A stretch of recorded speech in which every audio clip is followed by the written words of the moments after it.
Hey guys. Hey everyone. Welcome. We are live and in person here for this scholarship webinar. We're excited to be here in this sweet little cozy corner of the admissions office here. With a plant. With a plant and a lamp and good fellowship. And so I'm Stephen Pierce. I'm the senior admissions counselor here. I'm Amy Stoff. I'm one of the admissions counselors of the West Coast. And I'm Olivia Monroe. I manage the Northeast. And I manage the Southeast. I didn't mention that earlier.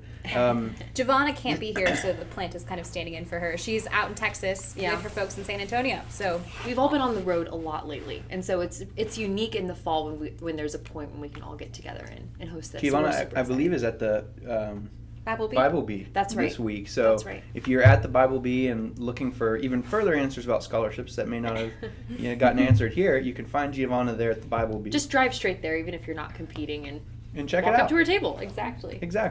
So tonight we're going to talk for about 20 to 30 minutes about scholarships and what it takes to get them, what types there are. What do I have to do to get scholarship at PHC to pay for a private Christian classical education?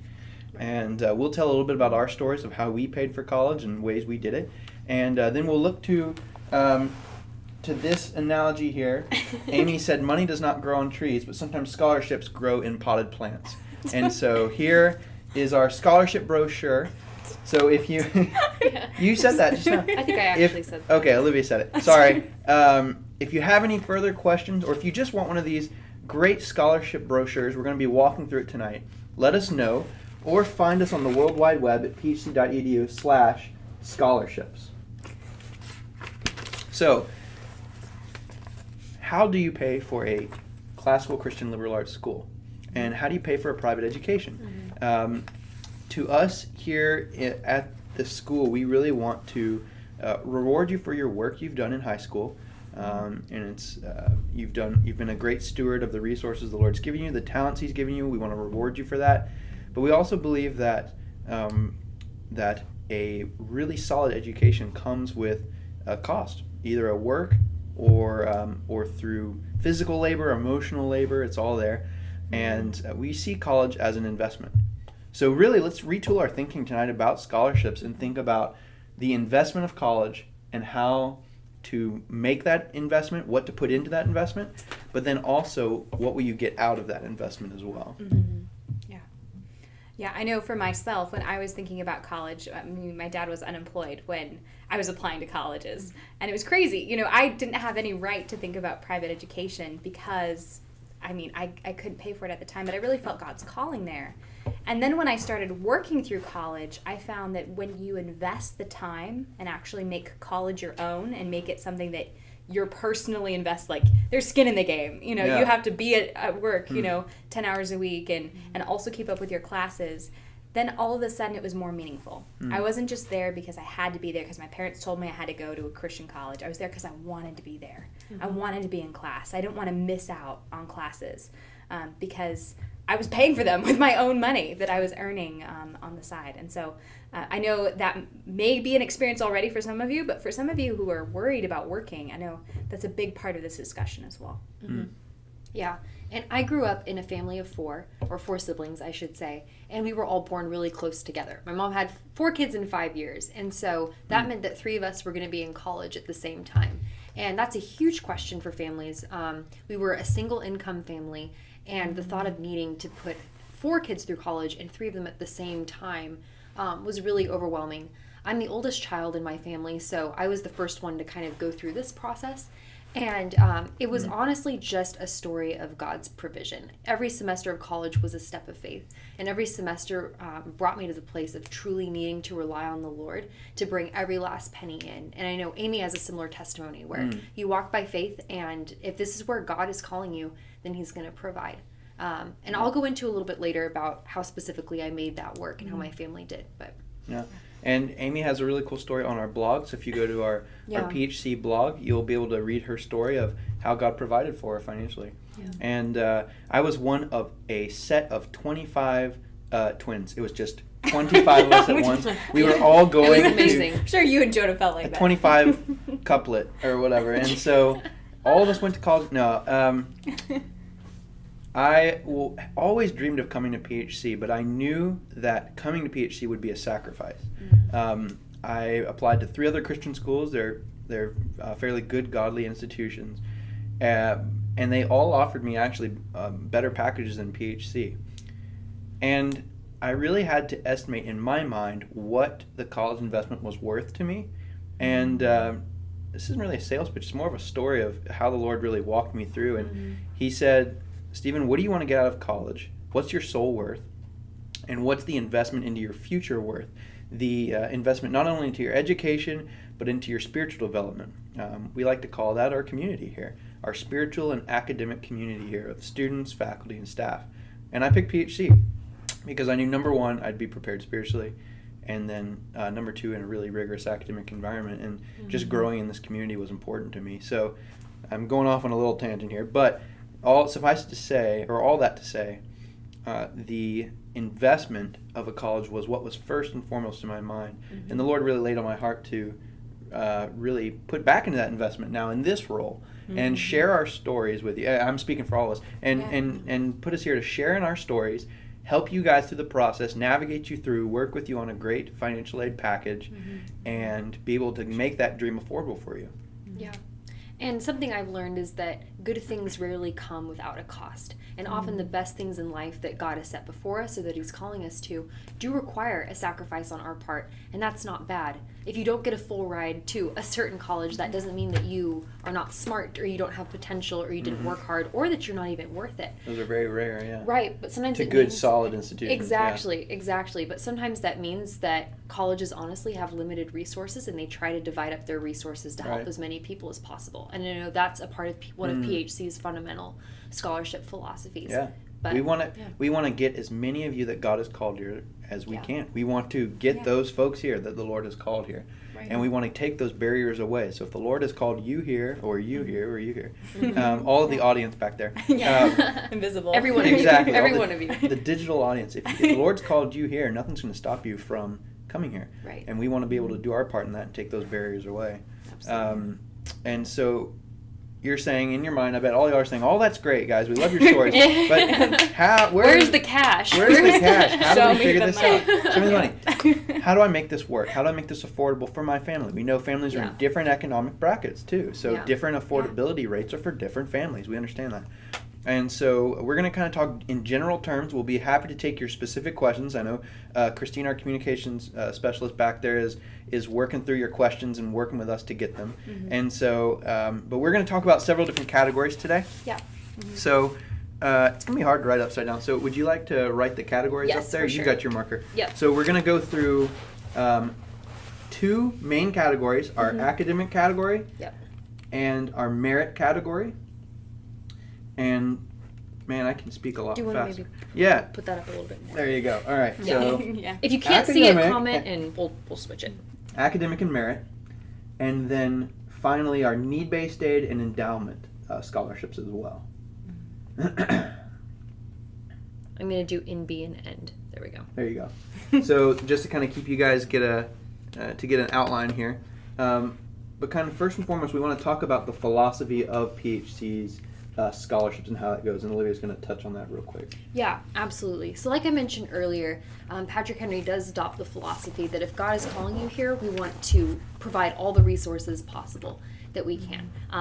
As a general rule, we don't give out any full ride tuition scholarships, so that is not an option for people. But what we do have we're just are not several. Able to yet. Exactly, right. But we're a baby school. We're only 17 years old, and so Lord willing, someday that will be available to us. But that's not what He has for us this year. So instead, we have these other categories that you can really apply for and choose from. So starting off sort of with the academic. That's based on your SAT and ACT and CLT score. Right. So you'll take you take one of those standardized tests and you need that to apply. But then even after you apply and after you get admitted, you can keep retaking that more and more to try to. And that really is the bulk of our scholarship potential right there. We have different brackets. We have a 1,200 bracket to 1,300, 1,300 to 1,400, 1,400 to 1,500, then 1,500 to that perfect 1,600. Right. And so part of this brochure, Amy's going to show you here, part of this brochure here shows you the different brackets. Yeah, so if you see this at home, or if you're following us along at scholarships or phc.edu/scholarships right here, you'll see this whole merit-based bracket up here. And, we talk about the SAT, which kind of anchors everything, but it's about 3 points apart on the ACT as well. So if you're an ACT student, you're right up there. It's a 26 to 28, 29 to 31, 32 to 33, and 34 to 36. Right. And the big questions that every student's that every student asks usually is, can I take the test again after I'm admitted or even after I receive scholarships? And the answer is yes. Yeah. You can take that take the SAT or the ACT or try a different test all the way through your senior year through the date that you graduate from high school or June 15th, whichever date comes first. So if you graduate in July, the cutoff date is June 15th. Doesn't mean you'll get the full next bracket. Right. But you do have the ability to advance your scholarship potential there. Increase some scholarship potential. And a big tip for increasing your SAT or ACT score is just to practice those exams. Maybe find a tutor. Really work on the vocabulary of the SAT or the ACT, because those tests work in a certain kind of logic. And the more you study or practice, even take some time. Schedule it out where you go to the library and work on those exams. Can really benefit you in the scholarship search. One of our staff members here says she makes asks her children to focus in on the ACT and the SAT and really hone in on that, and that's their job. Their summer job and whatnot is to do the SAT and the ACT because that actually can output a lot of dollars over the time of college, over those 4 years. Right. So I have a little analogy. So let's say, Liv, I'm going to let you draw on this board while I talk about it. Okay. So we'll draw two little boxes here. One box there, one box there. All right? I've got my pen too. Liv is surprised I'm doing this. All right. Liv is surprised. So this student, A. All right. A is, and B. I'm anticipating B. There you go. Pretty good. You got your B's upside down. So student A is at 1070 on the SAT. All right? If I'm not mistaken, that's fairly close to the national average. Yeah. And then student B, which way? This way? Okay. Student B, is this better if we go a little closer? Okay. Student B has a 1300. All right. Okay. All right, so right there, this student's not in many scholarship brackets many places. With us, they're not in there. Our brackets start at 1200. But so we got a big 0 there for scholarships. There might be other ways to fill in scholarships, but that gap's pretty big.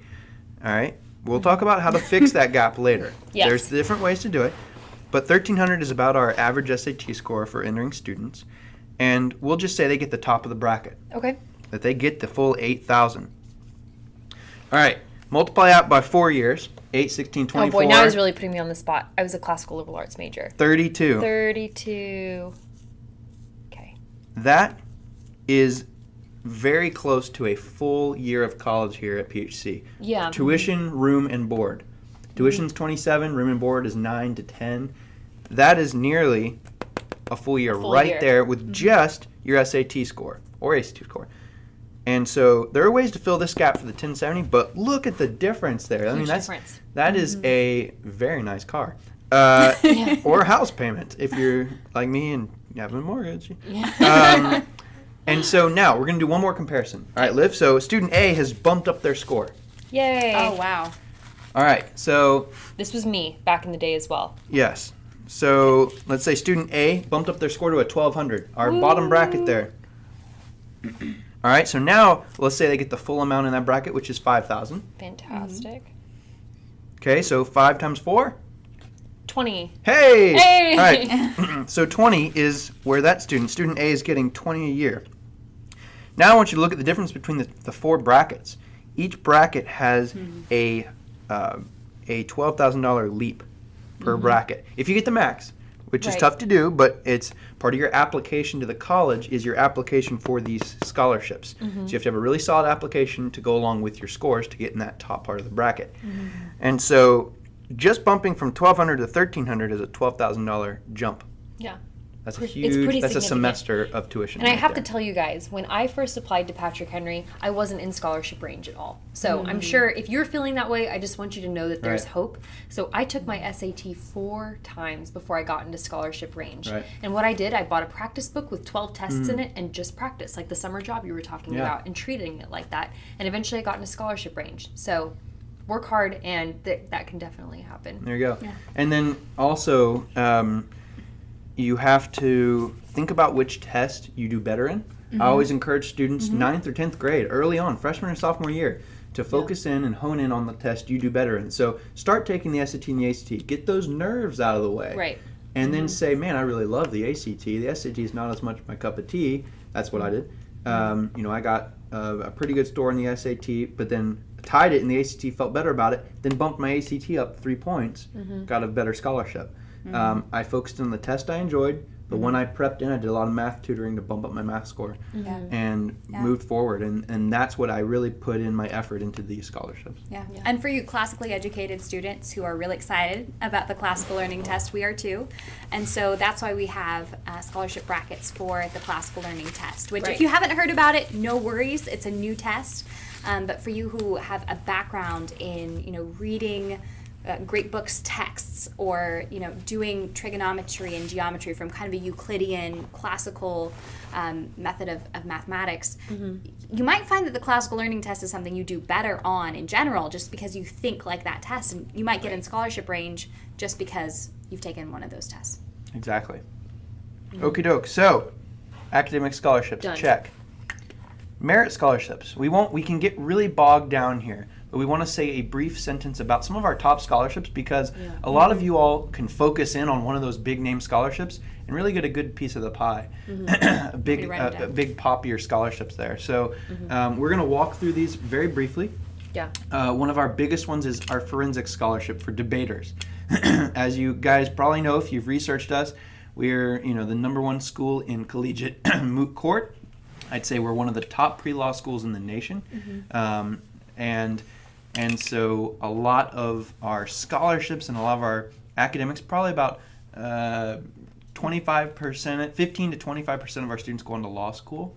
That's probably a high percentage, but a lot of them go on to law school or political spheres of influence. And so speech and debate is very important. So competing at a high national level, we're going out there and we're looking for the championship level folks, those who compete at nationals, and then those to fill the ranks who have competed at regionals and below and such. But if you haven't done forensics, there are lots of other merit scholarships available too. Right. So the next one would be the leadership scholarship. Okay, so our leadership scholarship, you don't take care of that? Oh, for sure. Okay, so the leadership scholarship, what you do is you put together a list of leadership activities that you've done in high school. So it sort of looks like a resume, but it lists all of your leadership opportunities. That can include maybe some community service where you've led a project specifically, or something like Teen Pact where you've led a group of teenagers, or VBS where you had the chance to do something ministerial as well. So it can cover church, it can cover community, and then you put together a resume. And then you write a 500 to 15 word essay covering 2 essay prompts on leadership. And you can look at the specific essay prompts online at this address right there. Right. I can't write upside down. So community service and leadership do overlap sometimes. So focus in on the one that you feel like you have the biggest portion of the Venn diagram completed. Right. Yeah. So community service, very similar. Anything you've been involved with in your community, whereas it's church, or community or family, anything you volunteered at, missions trips, those all count for part of your community service. Right. And that's also another scholarship. So it's very similar to the leadership scholarship, where then you take that resume format and you list out all of your community service activities. Right. So maybe you volunteered a lot on the weekends, or maybe you have served at your church for years and years and years. We definitely want to recognize that. And even if you're not guaranteed the scholarship, if you feel like you have a lot of community service, it's worth the shot of applying. There you go. And one tip that I tell all of my applicants, at least, is that the leadership and community service scholarship prompt has a question. And that question is, what would you like to contribute to the PHC community? Either, an initiative. Some service project. Either a service project or something you'd like to lead. And some very well-meaning students last year submitted the application, but they didn't answer the second question. They said something along the lines of, well, I'm so humble that I don't really know what the PHC community would benefit from. I'll wait till I get there to figure out what you all need.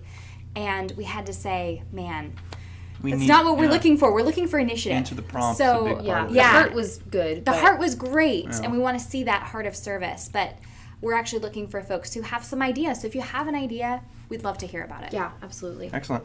So then lastly, kind of in this triad here of leadership, community service, forensics kind of outside. Yeah. Trivium, our classical learning scholarship. So if you've been in classical conversations or a classical Christian school environment or things like that, we want you to apply for our classical learning scholarship, the Trivium. Right. It's a very important emphasis to us here at a classical liberal arts college to have classically minded students coming here and jumping into our 63 credit core that's required with a love for that core. And so so you can jump in a lot of things, and we actually got a question about the community service scholarship while we're here. Yeah. So, would an unpaid 2-year internship with an elected official count towards community service? Precisely. For sure. Or even leadership, depending on which way you cut it, and depending what your specific internship Whichever is. side of that Venn diagram. So. Right. And in general, I generally think of the distinction as community service is more involvement, somebody who's always there, always present, doing something, but prioritizes community service. Who prioritizes, spends a lot of time.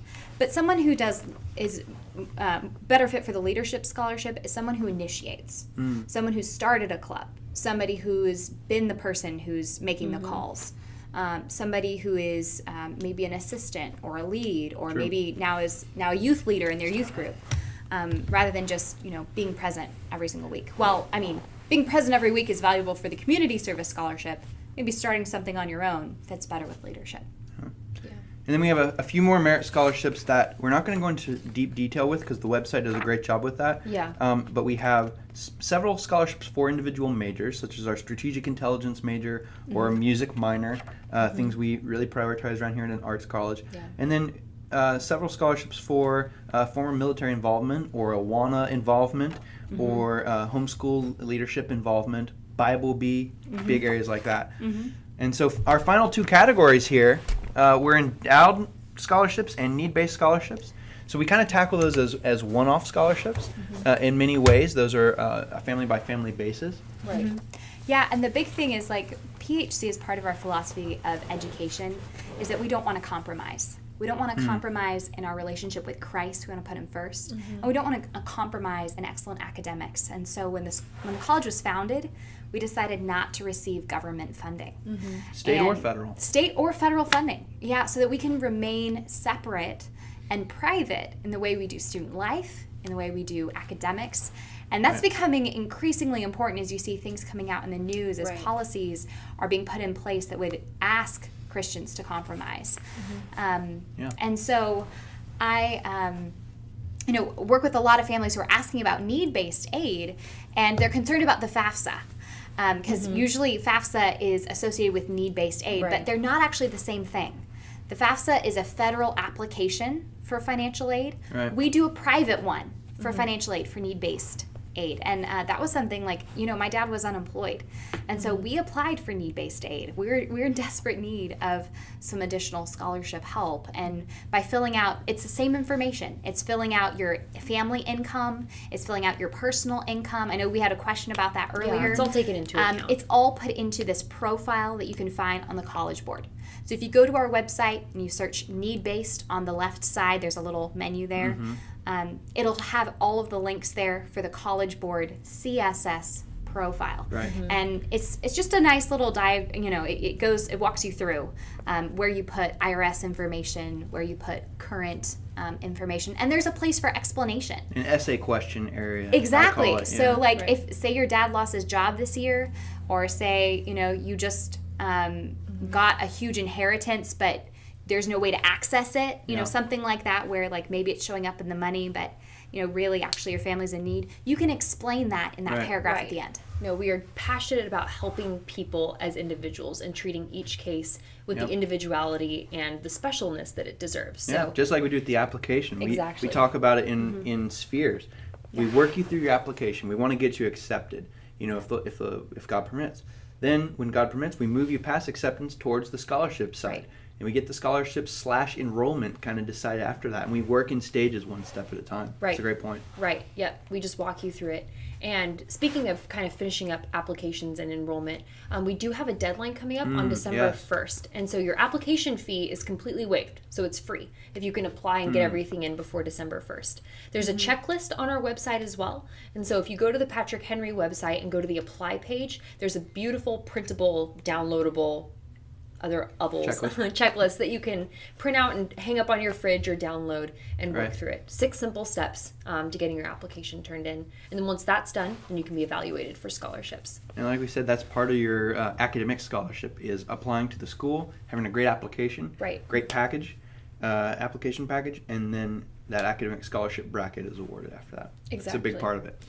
Right. Excellent. So we want to get to you guys' questions, and there's been some questions from all over the board. We really want to hone in on those financial aid and scholarship questions if we can. And if we have time for the other ones. And then if we have time for the other ones, we'll jump into those. But one of the questions I saw on there was, let's see, there was a leadership one. We're looking at a screen behind the camera here. Okay, so this is going to test how good our eyesight is. Question about experience and leadership. There you go, Yeah, being a treasurer for SGA, Count for Leadership, absolutely. Yeah, if you've held any kind of board leadership, treasurer, vice president, leadership of any club, student government, if you've been a youth leader of some kind, even in your youth group, if you've been a leader in planning, like say a missions trip or something like that, those would all count as leadership If you've positions. managed a Chick-fil-A. Yeah, if you have lots of work experience. In your actual work, Yeah. If this scholarship had been around, I probably would have applied for it because I played basketball my whole life. Sports has a huge leadership component to it. But then also a lot of us in speech and debate and in athletics, both I consider sports, have coached, have led others in that manner, or coached teams or younger folks. Right. Big bricks in your foundation for leadership right there. Right. So get creative because we know that there are so many multifaceted positions and opportunities. So Yeah. Here's a good question. A question about proof of employment for servant scholarship. Do you want to take that? Yeah. Liv? Or maybe you haven't dealt with that before. Sure. Okay, proof of employment is just, you first have to fill out the CSS profile from the College Board. Sorry. I feel bad now. You fill out that College Board profile, and then you just submit a pay stub with all the personal information blacked out, but something that shows, yes, you're employed at a church or you're a missionary. Yeah. Same thing with some of our military-based scholarships. So if your parent is a full-time veteran, or a full-time military employee, then all you have to do is provide a proof of employment, pay stub, or a letter from a boss or something like that. Something official to the Office of Financial Aid explaining proof of employment. Right. Exactly. Yeah. Good question. Excellent. So a couple of the questions were based around the leadership and community service scholarships. And so we wanted to kind of hone in on those and the specifics here. So we had a question about what kind of background do you need for the community service and the leadership scholarships and the classical scholarship. Those are more unique scholarships. Those are like the $1,000 to $5,000 range. We want to be able to award those with a resume, or based off of a resume, based off of a letter of recommendation, things like that, to be able to really hone those scholarships into those right fit students that the Lord's calling here, because we really want to fill this place with the folks who want to lead and shape our culture in a big way. Exactly. Yeah. Great question. Yeah. And there was one who asked a question about doing pre-medicine and also doing forensics at the same time. And some of you might be wondering, like, well, I haven't done a lot of community service. I haven't done forensics in high school, but that's something I want to do in college. Right. And if that's you, you can get involved. Absolutely. There are some students here who ended up getting involved and, won tournaments in moot court, or got involved. Like one of our World National Tournaments winners, Helena Hirsch, had never done debate before. Right. She came to PHC, and then here she is, an international winner. So beating law schools at the undergrad level. Exactly. Yeah, Exactly. So if you want to do debate as a student, you've never done it before, jump in. There are lots of opportunities for leadership and community service here. And to increase in learning and activities here. Right. So if you don't fit those categories yet, don't worry. Yeah. Yeah. Absolutely. Excellent. One of the questions we got was, how do I audition for the music scholarship? And so part of the music scholarship is really in depth. Olivia and I both computer. I don't think you did. Okay. So I was a pianist and a singer through high school. I loved choir, but I loved composing and music, church music specifically. So I came in audition, and the audition for each instrument is based off of each instrument. So you could be part of the orchestra. Right. You could be part of the chapel guild, our worship leading groups. Mm-hmm. You could be part of, our ensembles or taking private lessons, things like that, impacting the college in a musical way. And it's not going to be our biggest scholarship here, but it's to reward you for what you've done in high school and also to fill our ranks here with great musicians. Exactly. So I got the music scholarship as well, and I played violin. But I didn't actually get the music scholarship when I first applied. I got it after my freshman year because I applied for it and didn't quite make the cut. So freshman year, I involved myself in the chamber orchestra. I joined the fiddle band. Then I joined Chapel Guild as well. So I was kind of in those 3 musical departments. And then that showed the leadership that I was really serious about music specifically. And then I was able to get the Bach scholarship after that, and then continued getting more leadership opportunities. And not all scholarships work that way. Like the academic scholarship, your SAT score is not going to change. Yeah. Please don't take it again after you come to college. Exactly. But stuff like music and forensics specifically, those are the 2 that would probably alter as you continue. So, And with music, you can audition in person or via a video. We recommend in person, coming to campus, scheduling an in-person audition. It's more powerful that way. But if you can't make it to campus, say you live in Amy's territory. If you live in Timbuktu, then you can phone it in. You can send in a video audition as part of your scholarship. That's a great question we get asked. Right. Yeah. And for those of you who play multiple instruments, I'd highly encourage you to at least mention that you play multiple instruments on your application, even if you're going to audition your strongest, because who knows, maybe we're really looking for another cellist this year, or maybe we're looking for someone who plays flute or saxophone. So being a versatile musician is always a plus on that application. Yeah, absolutely. Yeah. Let's see. Other questions specifically about scholarships or financial aid? Okay. Yeah, we can look at the screen here and see the other questions too, so we can answer some of those other ones. Yeah. Just generally about the college. So we're going to jump into general college questions now. Okay, perfect. There's one from Jason here. Been out of high school since 1996. Okay, so I had this question earlier actually from one of my students who's older, not quite that old, but stayed out of high school for a few years before coming or wanting to come. And she said, will I be like the only older person there? Well, no, we're a campus of folks who want to live together and grow together, and there's folks who are 17 years old, there's folks who are 27 years old, and they're all growing together. You might want to live off campus and just live in an apartment nearby, commute to DC, work here, get another degree, or start your degree. Even through our distance take learning online program. Classes as a degree-seeking student or non-degree seeking student on our online program. So there's definitely a lot of ways to be able to get that program, even if you're an older student. Right. Now, I know there were a couple questions about the pre-med major. Sure, yeah. Do you offer courses required for medical school? So we do not technically. Patrick Henry College does not. We offer biology and physics are the 2 sciences that we offer. But we just brought in a brand new professor who is helping sort of build the bridge between our students here who would like to pursue medicine and taking the MCAT. So what we're doing is we're partnering with some local colleges in the area so that you can take courses to be prepped for the MCAT.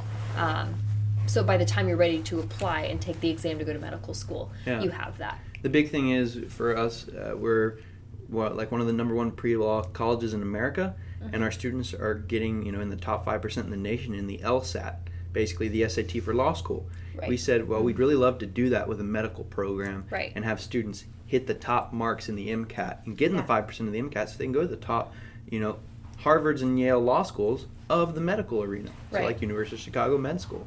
And we really want to get that program right and start it up well. Yeah. So we have our first pre-med student here on campus this year, and with the pre-med advisory is working, directly with our academic dean this year as we're getting those classes on the ground. And as that develops over the next year, we'll have more information probably next year. Yeah. That's kind of the timeline that we're looking at. But Dr. McGrath has her degree in it's like engineering level science and mathematics from Princeton. And so she's providing a lot of leadership and courses in upper level mathematics and sciences so that you have the foundation you need to take that exam. And really, you would have probably a classical liberal arts degree, but you'd have all the science classes you need for that exam, which is really all you need to get into med school. And honestly, that's going to make you so interesting to the medical schools you apply desirable, to. Because every application they get, it's going to say pre-med major, pre-med major, pre-med major. And then they're going to come across a classical liberal arts major. And that paired with a solid MCAT score that is competitive with other pre-med majors, that's really going to turn their eye. And when you're applying to graduate schools, whether it's law schools, grad school in general, or medical school, the key is really making yourself stand out. And if you have a classical liberal arts foundation with that really solid classical core with, continuing to take classes and then science classes on the side, that's going to make you very appealing to any decision board. Yeah. And we truly believe in the level and the rigor of education we bring here, and we want to bring that to all spheres of influence, whether it be law, the intelligence field, education, medicine, mathematics, all of the above. We want to bring top-level faculty in. We want to bring top-level academic rigor and curriculum together to be able to build you a really great program to make you stand apart from other college graduates. Exactly. So we had a question about the forensic scholarship, so we're going to dip back a little bit to the forensics scholarship. It's very much like the music scholarship almost. You kind of have to audition for it. For us, though, we just want to take a recording of what you've done in your forensic involvement. So forensic involvement can include a debate club like NCFCA, STOA. Those are two of the more popular debate clubs. It can include a high school mock trial team. If you have a special debate league or a speech league within your school, that counts too. NFL, all of those, and especially getting to those top regions and ranks and nationally ranked even. That'll really help you with that scholarship. So there's kind of different categories. So we rank, the top 10 we rank the finalists, the winners for each of those leagues. We rank the top 10 national competitors. We rank national competitors, and then regional competitors, and then competitors. Just kind of common sense there, but we look at those each in a different core ranking. And the Financial Aid Committee thinks through the decision based upon your rankings, but then also amongst your entire debate resume and speech too, but we really focus in on the debate side, onto your debate winnings and accomplishments and who you've gone up against, because we know year to year it can vary and change, and sometimes you might get a off judge or something in a round and it might throw you off. And you might have beaten the national competitors in a round, and we want to know that. And the Financial Aid Committee is looking into as well a video. So send us a short, I believe it's like 5-minute video. It says on the website. And so surprise. And so we want to see just a snippet of your work and your debating skills. Don't just send us something of you reading a 1AC or something like that. We want to see you debate, do rebuttals, go back and forth. We want to see those debating skills to see if you can apply into the moot court or mock trial or British parliamentary teams. Yeah. And if you've competed and you're taking a year off, and so you don't have a recording, you can get your pen. If you don't have a recording yet and you need to get a recording, you can set up a practice round and record one just like in your living room. That's okay. It doesn't have to be at a competition, but we'll look at that along with your resume of experience. Yeah, and I think one thing that I want to mention about the timing of scholarship awards, some colleges have it where they will let everybody know who has applied by a certain date. But we kind of do a rolling admission is what we call it, which means that once you apply, it takes about 1 to 2 weeks to hear back on a decision after your interview. So for scholarships, the day that you have all of your required materials submitted, it takes about anywhere between 2 and 3 weeks to hear back on a final decision. So you can apply now. You can start the application tonight or tomorrow, and if you have everything in, you can expect to hear back from us the same day that you apply, the same day or the day after, and then you can hear a decision back shortly thereafter. The sooner the better. If you're one of the first people to send in scholarships in a given year, a given cycle, so a few months back when you start the application, you also, as soon as you're accepted, send in those scholarships. You're at the top of the stack. And I can tell you from personal experience, from years of being here, the financial aid committee really weighs those heavily, saying, Billy Bob sent in his application. He's a great student. He's one of those B students that's done really well, and he got his scholarship application in soon after being accepted. He's all in for PHC. We're his top choice, honest to goodness and to the Lord, and so those are all factors the financial aid committee weighs. Yeah, exactly. Someone had another question about debate.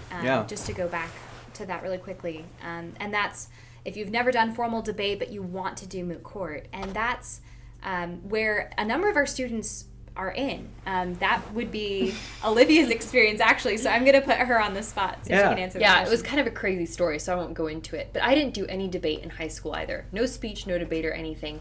And I was actually able to join the moot court team while I was in school here. So even if you haven't done moot court before, you can still get on the team. I ended up being on the varsity team for a brief period. So just because you haven't had experience, like Amy said earlier, doesn't mean that you will be disqualified. And I mean, it is very tough though. It's very tough to get on the team. There are very few Helena Hirsch's who make it all the way to the the moot court team, having not done very much speech and debate in the past. So what I recommend to folks is use your first year here to really build up your skills in moot court. You may not get the scholarship. Day one, you may not get anything. That's okay. It's a variety of factors, and so. But you really want to get on that moot court team. You're going to put in the hours. You're going to talk to the varsity team squad. You're going to visit the sessions and be part of the sessions. Then you're going to compete in the intramural tournament. So the intramural tournament at PHC is early in the season, and so that's a way to prove your skills on the moot court team and be able to make it on the team by your I want to say winnings at just by your merit. By your merit in that tournament. Right. Yeah. That's a good one. Yeah. And that on-campus intramural tournament is open to the entire campus community. Yep. So if you get a partner, you can just compete. You sign up on the list. It's really really easy. I had a buddy who went to a law school who said, "Where'd you learn how to do moot court?" And he said, "Well, all I did was the intramural tournament at PHC. I wasn't even on the team." And he said, "That's better than a lot of colleges' moot court programs." Our intramural tournament is one of the best in the nation. It's an intramural tournament. Right. We had a question about internship opportunities, which actually kind of feeds into scholarships a little bit, and we're going to kind of close a bit about how to pay for college in different ways outside of scholarships. Right. So student employment, private scholarship funds, things like that. Yeah. And so this kind of actually feeds right into that. Internships are a great way to be able to pay for school. I was just talking to one of my applicants about that today during their interview, and I said, look, a way you can pay for school is through a paid internship. It's not going to pay, an arm and a leg, but it might pay you a finger or two. And so you're able to, pay a little bit through college, but getting that work experience. And so the specific question about internships was, what did it say? I wanted to answer it exact. Let's pull it up on the screen. Yeah.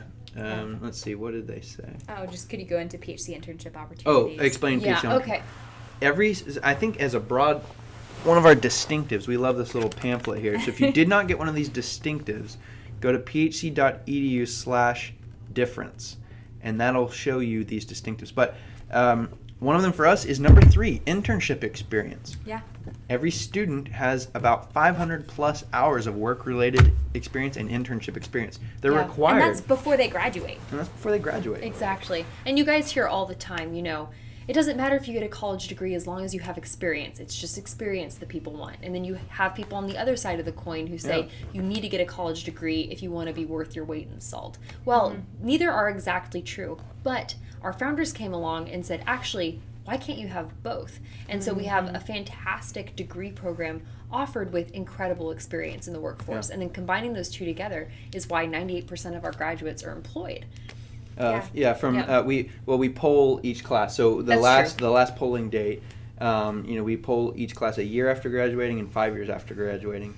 And 5 years after graduating, one class said 97.1% had jobs. So it's a very great statistic right there. Yeah. And then how it works internally as a student is that we have actually a dean of internships, Dean Thornhill, and he has all the connections and the historical data from the past, decade of students who've interned. And so he has all the contact for the White House and for the Congress and the Senate, for DC, for international, for local schools, if you want to teach. Educational opportunities. Everything under the sun. Publishing companies, World Magazine for journalists and journalism and news outlets in DC, communications. He sends out a list every week that has DC internships. You can sign up for that loop. You can sign up for the international internship loop, and students have gone to the State Department overseas, and that's kind of our international study abroad program is as broad as the interns and the internships overseas. Right. Yeah. And so now transitioning to some of those paid internships and student employment, and kind of talking about this theme of the evening, which is really how do you pay ownership for college? and paying and into the investment that college is. There are 100 on-campus job opportunities for students, and if you work 15 hours a week, you'll make $10,000 in a year if you work full-time over the summer. That makes up all of your room and board. Right yeah, completely covered. And that's just from working in the dining hall, working campus safety, working in the offices around here, campus visits, working with us in admissions. Maybe you're a student ambassador, or maybe you're custodial maintenance, grounds IT. crew. Each of us had more than one job simultaneously while we were here, and all three of us have said multiple times how PHC was such a rich and full experience, and how in many ways it was the best time of our lives. And so even if you have the fear that, well, if I study, it's going to take, or if I work, it's going to take away from my studies and it's going to take away from my experience, none of us found that to be true. In fact, most students work while they're here because like I said, or like we've all said, private school is a sacrifice. Work is good, yeah. Exactly, but if you sacrifice for the right things, then, like I said earlier, honestly, the best things in the world are often do require a sacrifice. We're here because we want to be here for you guys. We want to grow this school. Yeah. We want to show people what PHC is and what it can do for you as a graduate. And we could be doing other jobs. The professors could be at other places. They've taught at Harvard and UCLA and Vanderbilt, and they're here at a small Christian college in Virginia, trying to make a difference in the culture. Yeah. And putting in that work is important to us. We want to reward good work in high school. We want to reward your work in college, so that when you go out in the field, you go out your next 60 years after coming here and preparing and mushing through it all, drying your cement sidewalk.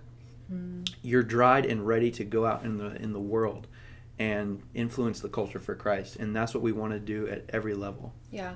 What some people don't recognize is that college is much less about preparing you for what you're going to do than preparing you for the type of person you're going to be. Because as believers, we know that God really does have our ultimate work, that career destiny in mind, that He already has that plan for us. So as you guys know, sometimes there's very little that we can do to alter where God is ultimately calling us. And that where we're going to work someday can be outside of our control. But what's not outside of our control is our character and how we decide to form that, and how we decide to develop our virtue, which comes down to the types of disciples we need to be.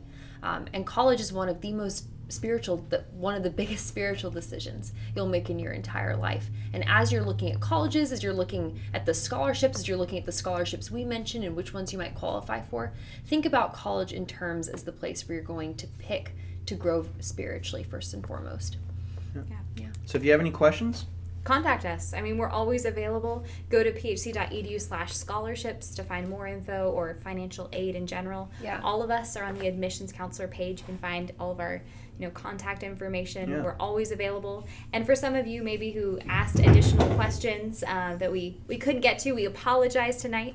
But we'll go back on the thread and answer some of those questions just by text. Right. And if you feel like your questions weren't answered on our website, the bottom right corner, there's a chat box so you can submit your name and email and then your question, and we monitor that basically 24/7, and we'll answer it as soon as we can. Yeah. During business hours, it's live, so we'll answer your question live. Right. During non-business hours, we'll get your offline question and answer it as soon as we can. And there's also a form called Talk to Your Counselor. Talk to us, fill that out with your question, We wanna and we'll talk to get you. back to We you. love guys. talking to you. We're not just saying that either. We wouldn't be here if Yeah. we didn't love talking to applicants. So, yeah. So God bless you guys. Yeah, Good luck thanks. on the scholarship search. And let us know if you have any questions. We hope to see your Absolutely. application. If we have seen your application, we hope to see you here. Yes, God bless. absolutely. Take care, guys. Bye.